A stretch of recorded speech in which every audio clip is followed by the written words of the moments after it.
Meeting के बाद समय वहाँ रहेगा। पहले अपना बैठ है रांची, उसके बाद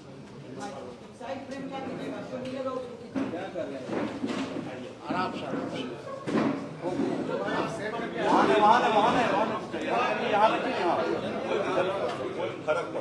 फर्क पड़ा है।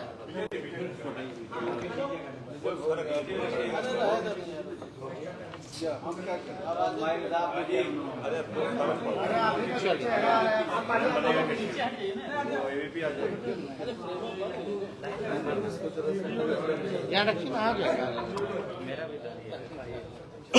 3-4 शुरू किया जाए ना, बताइएगा तो शुरू करें। हम अपना देखिए, दूसरा चरण का जो हमारा कार्यक्रम है, कार्यकर्ता दर्शन सह संवाद, बांका से शुरुआत हुई। जमुई आज इसका कार्यक्रम है। इस सिलसिले में जमुई आना हुआ और पार्टी के जितने भी पंचायत अध्यक्ष हैं, जो हमारे ज़मीनी स्तर के कार्यकर्ता हैं, उनसे संवाद हम लोग करेंगे ताकि पार्टी का विस्तार हो सके, संगठन और मजबूत हो सके। इस सिलसिले में हम लोग आज जमुई आए हैं और आप सब लोग जिस सवाल को पूछ रहे हैं, एक बड़ा मुद्दा है। हम कह सकते हैं कि जो शराबबंदी जो है केवल कागजों पर है और जहरीली शराब से लगभग 30 से ज़्यादा लोग जो हैं उनकी मृत्यु हुई है और कई दर्जनों भर लोगों ने अपनी आंखों की रोशनी खोई है। इतनी बड़ी घटना हुई है और माननीय मुख्यमंत्री जी ने अब तक कोई भी संवेदना प्रकट जो है पीड़ितों के लिए अब तक नहीं किया है और लगातार ये घटनाएं हो रही हैं। बिहार में कहा जाता है कि शराबबंदी है, लेकिन हर जगह शराब जो है उपलब्ध है।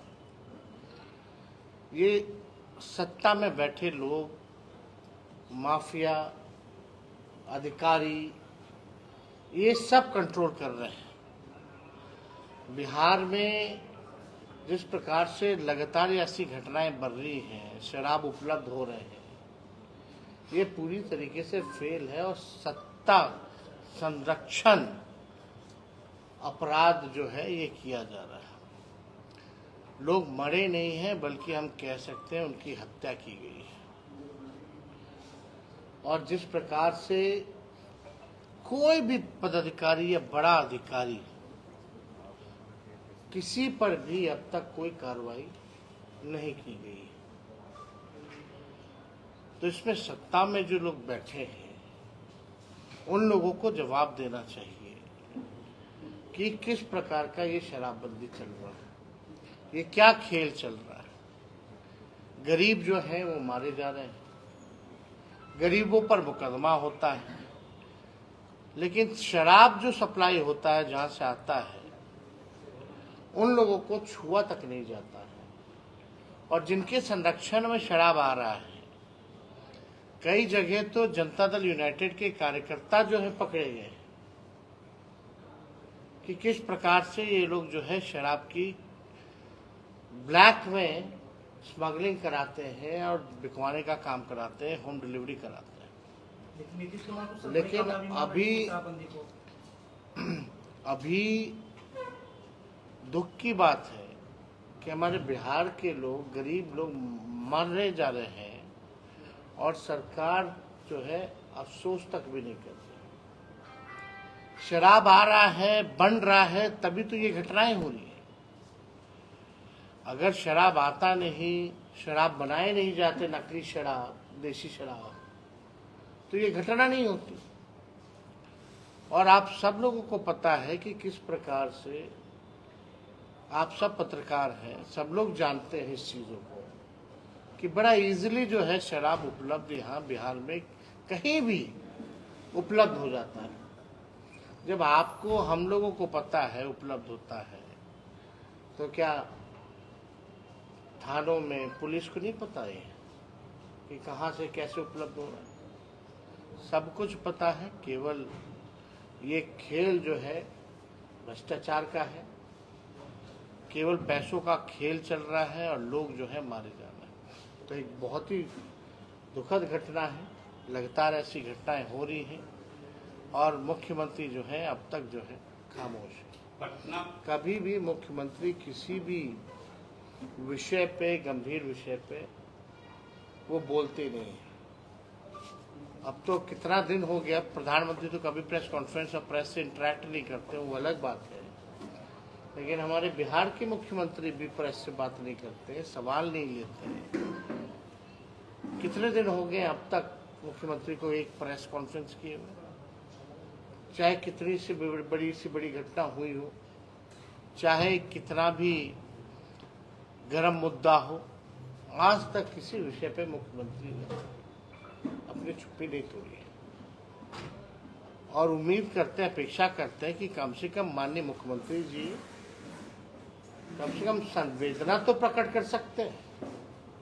कुछ बोले ना बोले, कार्रवाई करे ना करें, लेकिन कम से कम जो जिनकी हत्या की गई है, जो लोग मरे हैं जहरीली शराब से, कम से कम वो संवेदना तो कम से कम प्रकट करें, दुख तो जाहिर करें। और कौन से वरीय अधिकारी को इन्होंने कार्रवाई की है भाई? कानून तो बड़ा लंबा चौड़ा बनाया गया है, लेकिन उसका पालन हो रहा है कि नहीं हो रहा? और नहीं हो रहा तो किसकी जिम्मेवारी है? केवल समीक्षा बैठक का ढोंग करके, केवल फोटो खिंचवा के प्रेस में रिलीज डलवा दिया जाता है। होम डिपार्टमेंट की मीटिंग होती है, डीजीपी नहीं रहते हैं और चीफ सेक्रेटरी नहीं रहते हैं। ये तो मुख्यमंत्री जी का हाल है। अभी कुछ दिनों पहले ही गृह मंत्रालय की समीक्षा हुई, उसमें ना तो डीजीपी है ना चीफ सेक्रेटरी है। ये स्थिति है। माननीय मुख्यमंत्री जी की हमको चिंता होती है, व्यक्तिगत तौर पे हम उनका पूरा सम्मान करते हैं और हमसे ज्यादा कोई सम्मान उनको नहीं देता है, ना कोई करता है। लेकिन एक बड़ा साजिश चल रहा है उनके खिलाफ। पता नहीं क्या खिलाया पिलाया जा रहा है।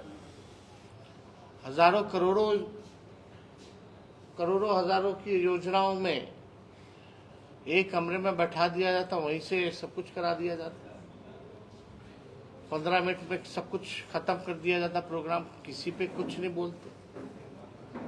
तो ये बड़ा गंभीर विषय है।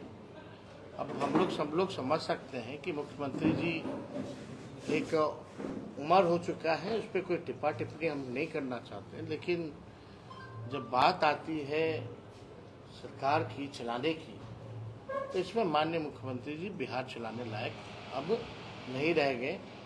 अब उनके हाथ में बिहार सुरक्षित नहीं है। लॉ एंड ऑर्डर की क्या स्थिति है आप लोग सब लोगों ने देखा। घर में घुस के गोली मारा जाता है, कितनी हत्याएं हुई हैं, बलात्कार हुई है, अपहरण हो रहा है डेली। एक दिन नहीं है जहां बैंक रॉबरी नहीं होती, इस पे भी कुछ नहीं। तो ये साफ है कि मुख्यमंत्री जी के हाथ में बिहार अब सुरक्षित नहीं है और पूरी तरीके से एनडीए की सरकार जो है, जो इनको 10 महीने हुए हैं सरकार चलाते हुए, डबल इंजन की सरकार, ये पूरी तरीके से फेल हो चुकी है, फ्लॉप हो चुकी है। एक नहीं, दो डिप्टी सीएम है भाजपा के, और दोनों की 10 महीने में एक उपलब्धि कोई बता दे तो मान जाए। कोई उपलब्धि नहीं। दिन भर गाली देना लालू जी को, हमको। अरे हमको गाली देना है दीजिए, उसका हम स्वागत भी करेंगे, लेकिन बिहार के हित के लिए तो कुछ काम कीजिए। क्या काम कर रहे हैं भाई आप लोग?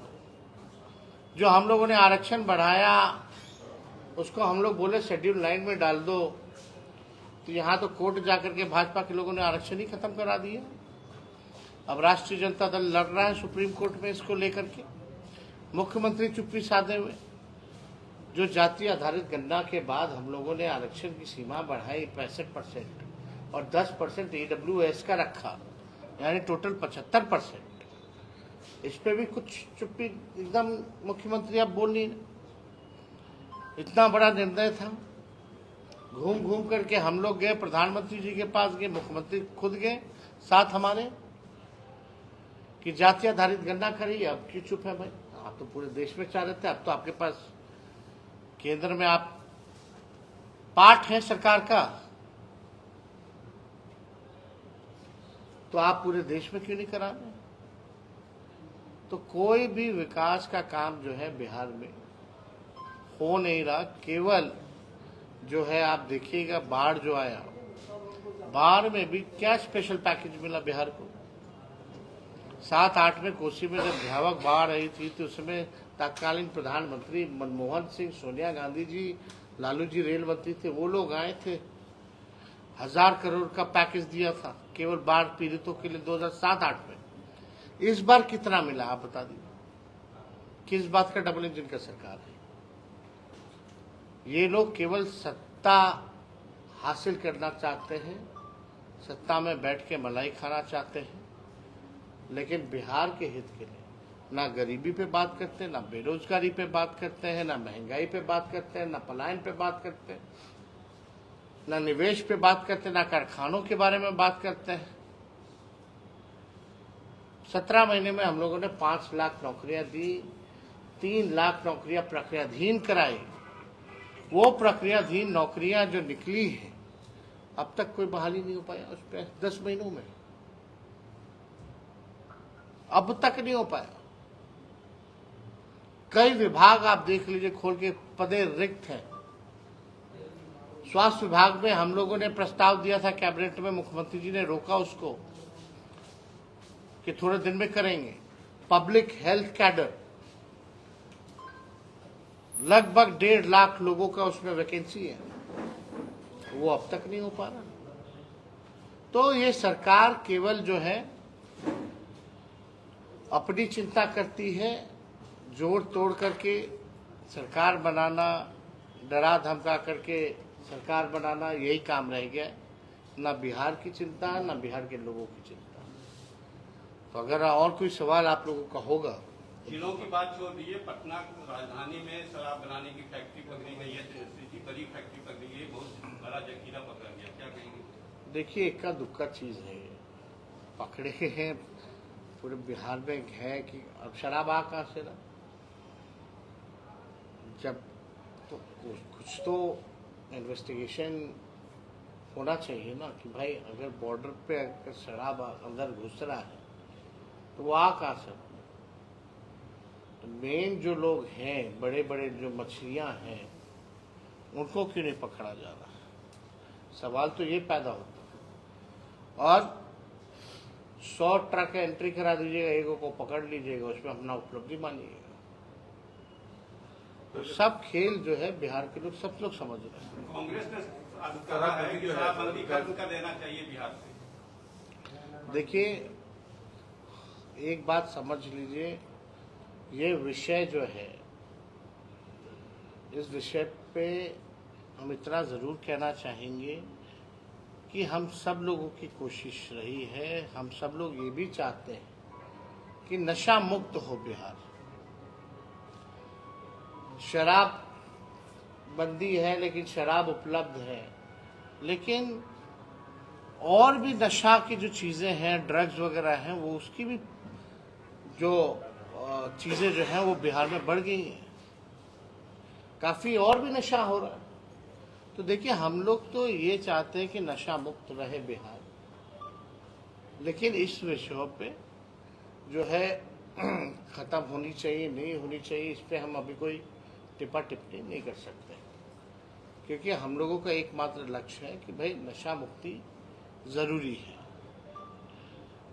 लेकिन इस चीज़ों पर जो है बाद में जो है लोगों को ऑल पार्टी मीट करके बहस करना चाहिए कि इसको और कैसे सुचारू बनाए, नशा मुक्ति के साथ साथ क्या होना चाहिए, कैसे होना चाहिए, इस पर चर्चा एक बार करनी चाहिए। गिरिराज सिंह यात्रा पे निकले हैं, पार्टी ने उनसे किनारा कर लिया है उस यात्रा का, लेकिन वो कहें कि हम हिंदू को जोड़ने के लिए निकले हैं, तेजस्वी जो है मुसलमान को जोड़ने के लिए निकले, क्या कहेंगे? आज उनकी यात्रा शुरू हो गई है बेगूसराय। गिरिराज सिंह जी 10 साल से मंत्री है ना केंद्र में, बिहार के लोग तो ये भी नहीं जानते उनका मंत्रालय कौन सा है। ये हालत है। कोई गिरिराज सिंह जी को कोई मतलब तो है नहीं काम से। 10 साल मंत्री रहे, कुछ उपलब्धि होती तो उसको लेकर के यात्रा करते। जागे हुए मतलब सोया हुआ कौन है जिनको जगाने चले? तो जा रहे हैं जनता के बीच, तो जनता ही उनको जगाएगी। बेबुनियाद बातों के लिए कोई जगह नहीं है। ये लोग केवल हिंसा पैदा करना चाहते हैं, नफरत पैदा करना चाहते हैं, समाज को बांटना चाहते हैं, उसके आधार पर अपनी राजनीति चमकाना चाहते हैं। गिरिराज सिंह जी कपड़ा मंत्री है ना, टेक्सटाइल मंत्री है, और अभी टेक्सटाइल पार्क कई जगह जो है 7 जगह जो दिया गया लगभग अलग अलग प्रदेशों में। गिरिराज सिंह जी मंत्री है यहाँ के, बिहार की हम लोगों की पहले से मांग है कि यहाँ भी टेक्सटाइल पार्क होना चाहिए। क्यों नहीं दिए बिहार को? बताए बिहार की जनता को। इससे पहले वो क्या थे? ग्रामीण विकास मंत्रालय उनके पास था जिसमें रूरल रोड्स वगैरह आता था, और हमारे पास डिपार्टमेंट था। अभी 17 महीने थे तो ग्रामीण कार्य विभाग मेरे पास था। हमको चिट्ठी लिख करके वो भेजते थे कि मेरा रोड बनवा दीजिए। अब भारत सरकार का मंत्री बिहार सरकार के मंत्री को चिट्ठी लिख करके भेज रहा है कि उनका रोड बना दीजिए, तो समझ सकते कितना उनका चलता है, कितनी उनकी समझ है, कितने उनमें प्रतिभा है कि वो काम कर सकते हैं कि नहीं कर सकते। तो इस तरह की नफरत की राजनीति करने वाले लोग जो है ज़्यादा टिकते नहीं हैं। जनता इनको जवाब देगी। और गिरिराज सिंह भूल गए हैं कि आज तक भाजपा बिहार में अपने बलबूते सरकार नहीं बना पाई है। बिहार जो है अमन चाहती है, शांति चाहती है, विकास चाहती है, तरक्की चाहती है। नफरत अहिंसा के लिए बिहार में किसी के लिए जगह नहीं है। ये बात अभी तक उनको नहीं समझ में आया। और अगर वो प्रयास करेंगे दंगा कराने का, भड़काने का, तो आप समझ जाइए राष्ट्रीय जनता दल और हम लोग चुप बैठने वाले नहीं हैं। उनको सबक जरूर सिखाने का काम करेंगे। भाजपा के प्रदेश अध्यक्ष हैं दिलीप जायसवाल ने बड़ा सवाल खड़ा कर दिया। आपने जब नीतीश कुमार के तबियत खराब होने की बात कहा तो वो कह रहे हैं कि क्या अपने पिताजी के ऊपर भी सवाल खड़ा करेंगे, उनका तबियत खराब होगा तो घटिया राजनीति पर तेजस्वी उतर आए। कहाँ हम सवाल किए? तबियत खराब होने की हम तो बोल रहे हैं कि हमको चिंता और हमसे ज्यादा कोई उनको सम्मान नहीं देता। एक उम्र हो गई है, उसका प्रभाव है, तो हम समझ सकते हैं। इस पर टिप्पा टिप्पणी हम नहीं करना चाहते, लेकिन वहाँ साजिश चल रही है। जो लोग मुख्यमंत्री के आसपास घिरे हुए जो लोग हैं, वो लोग साजिश कर रहे हैं। एक बात समझनी चाहिए, और ये भाजपा के लोग ये हम लोगों को बताएंगे। सम्राट चौधरी का बयान नहीं पता क्या बोले थे किडनी को लेके? किडनी को लेके सम्राट चौधरी ने क्या बयान दिया था कि लालू जी ने बेच दिया, टिकट के बदले जो है अपनी बेटी का किडनी ले लिया। इससे शर्मनाक बयान हो सकता है? तो देखिए, हम इस पे कोई टिप्पा टिप्पणी हम लोग करना नहीं चाहते। और जिन प्रदेश अध्यक्ष अभी नए नए बने हैं, जब हम स्वास्थ्य मंत्री थे तो हमारे पास कितना ही आते थे। इनका मेडिकल कॉलेज वगैरह है ना, उसको लेकर के कितना आते थे, जाके पूछिएगा। झारखंड विधानसभा चुनाव में जा रहे हैं, यात्रा को छोड़ करते हुए क्या तैयारी है राजनीति सर? बिहार में भी 4 और झारखंड में चुनाव होने जा रहा है 2 फेज में, और 2 दिन बाद जो है नॉमिनेशन शुरू। हाँ, हम लोग तय करेंगे महागठबंधन कि हम लोग कितनी सीट पे लड़ेंगे, कौन सी सीट पे लड़ेंगे, फिर आपका उम्मीदवार का चयन होगा। तो ये सारा प्रक्रिया में, और ये कंटिन्यूसली चलता रहेगा। चुनाव से पहले ईडी से छापामारी हो गई है। चुनाव से पहले